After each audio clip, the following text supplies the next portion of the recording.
വാരപ്പെട്ടി മൈലൂർത്തടം അനധികൃത കള്ള് shop നിർത്തലാക്കണമെന്ന് KCBC മദ്യലഹരി വിരുദ്ധ സമിതി. ഷാപ്പിനെതിരെ നടത്തിവരുന്ന സമരത്തിന് സമിതി ഐക്യദാർഢ്യം പ്രഖ്യാപിച്ചു. നാട്ടിലെ സമാധാന ജീവിതത്തിന് ഷാപ്പ് ഭീഷണിയാണെന്ന് സമിതി നേതാക്കൾ പറഞ്ഞു.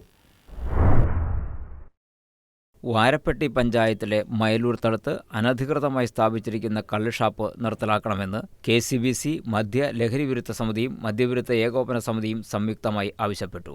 ഷാപ്പ് നിർത്തലാക്കണമെന്നാവശ്യപ്പെട്ട് മൈലൂർത്തടം ജനകീയ കൂട്ടായ്മ 25 ദിവസമായി നടത്തിവരുന്ന സമരത്തിന് ഇരു സമിതിയും പിന്തുണ പ്രഖ്യാപിച്ചു. 90 വയസ്സ് പ്രായമുള്ള മംഗലത്ത് അയ്യപ്പൻ എന്നയാളെ തെറ്റിദ്ധരിപ്പിച്ചാണ് ഇദ്ദേഹത്തിന്റെ ഉപയോഗയോഗ്യമല്ലാത്ത കെട്ടിടത്തിൽ ഷാപ്പ് പ്രവർത്തിക്കുന്നതെന്ന് സമിതി നേതാക്കൾ ചൂണ്ടിക്കാട്ടി.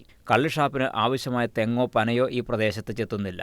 അന്യസംസ്ഥാന തൊഴിലാളികളെ ലക്ഷ്യമിട്ട് തുടങ്ങുന്ന ഷാപ്പ് നാട്ടുകാരുടെ സമാധാന ജീവിതത്തിന് തടസ്സം സൃഷ്ടിക്കുമെന്നും കുട്ടികൾക്കും സ്ത്രീകൾക്കും വഴി നടക്കാൻ കഴിയാത്ത സാഹചര്യം സൃഷ്ടിക്കുമെന്നും നേതാക്കൾ ചൂണ്ടിക്കാട്ടി. ഷാപ്പ് നിർത്തലാക്കാൻ സംസ്ഥാന ഗവൺമെന്റ് അടിയന്തര നടപടി സ്വീകരിക്കണമെന്നാവശ്യപ്പെട്ട് KCBC മദ്യ ലഹരി വിരുദ്ധ സമിതി കോതമംഗലം രൂപതാ കമ്മിറ്റിയുടെ നേതൃത്വത്തിൽ പ്രതിഷേധ സമരവും സംഘടിപ്പിച്ചു.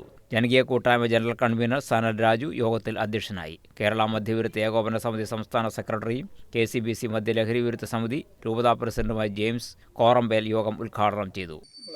കമ്പനികളാണ്. ആ കമ്പനികളിലെ അന്യ സംസ്ഥാന തൊഴിലാളികളെ മദ്യം കൊടുത്ത് അവരുടെ പണം സമ്പാദിക്കുമ്പോൾ മറ്റ് താമസിക്കുന്ന ആളുകൾക്ക് ഇവിടെ ജീവിക്കാൻ പറ്റുന്ന സാഹചര്യം ഉണ്ടാവും.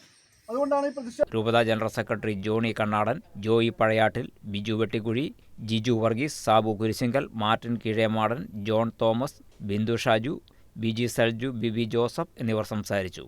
News desk KCB news.